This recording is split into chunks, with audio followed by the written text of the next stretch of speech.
দর্শক, এবার বন্যা পরিস্থিতির খবর আপনাদেরকে জানাবো। জামালপুর থেকে যুক্ত হচ্ছেন সহকর্মী তানভীর আহমেদ। তানভীর, জামালপুরের বন্যা পরিস্থিতির খবর জানাবেন এবং দুর্গতরা আসলে কোনো সাহায্য সহযোগিতা পাচ্ছেন কিনা সরকারের পক্ষ থেকে সে বিষয়ে জানাবেন।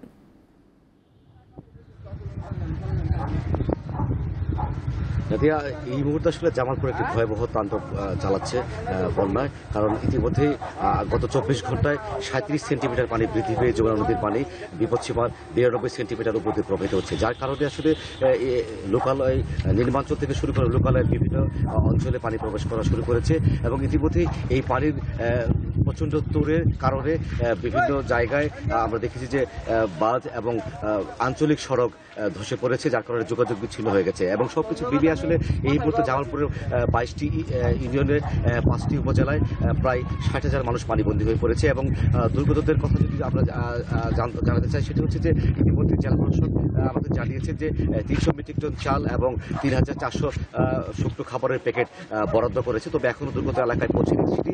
এবং যেটি হচ্ছে আমরা দেখেছি যে বিশেষ করে কৃষক পরিবারের জন্য একটি খুব ভয়াবহ অবস্থা দাঁড়িয়েছে, কারণ গোচারণ ভূমি নির্মাঞ্চলের প্রত্যেকটা গোচারণ ভূমি আসলে পানিতে নিমজ্জিত রয়েছে। এবং ইতিমধ্যে আমরা দেখেছি যে স্কুলগুলোতে পানি ওঠার কারণে প্রায় এই ৫টি উপজেলায় ২৬টি শিক্ষা প্রতিষ্ঠান বন্ধ করা হয়েছে। সবকিছু মিলে পানি প্রতিনিয়ত আসলে বেড়ে যাচ্ছে এবং প্রতিনিয়ত আসলে নতুন নতুন এলাকা প্লাবিত হচ্ছে, যার কারণে মানুষের প্রচণ্ড রকমের দুর্ভোগ হয়েছে। বিশেষ করে গ্রামীণ সড়ক এবং হাট বাজার থেকে শুরু করে প্রত্যেকটি জায়গায় আসলে পানি ওঠার কারণে ব্যাপক ভোগান্তির শিকার হচ্ছে বন্যা দুর্গত কবলিত এলাকার মানুষরা। সবকিছু মিলিয়ে জামালপুরের একটি ভয়াবহতার দিকে যাচ্ছে এবং দিন যতই গড়াচ্ছে পানির বৃদ্ধি ততই পাচ্ছে। আমরা আবহাওয়া এবং যেটি আমরা জেনেছি যে পানি উন্নয়ন বোর্ডের থেকে জানিয়েছি যে আগামী শনিবার পর্যন্ত আসলে পানির বৃদ্ধি অব্যাহত থাকার কথা আমাদেরকে জানিয়েছে। তো এবং আরেকটি বিষয় হচ্ছে যে আরেকটি দুর্ভোগের জায়গা হচ্ছে যে প্রতিনিয়তই টানা বর্ষণ হচ্ছে, যার কারণে পাহাড়ি ঢল এবং এই বর্ষণের কারণে ব্যাপক একটি পানি জমাট হওয়া শুরু হয়েছে।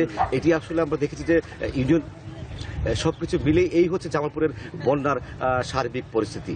নাদিরা, তানভীর, আপনাকে ধন্যবাদ।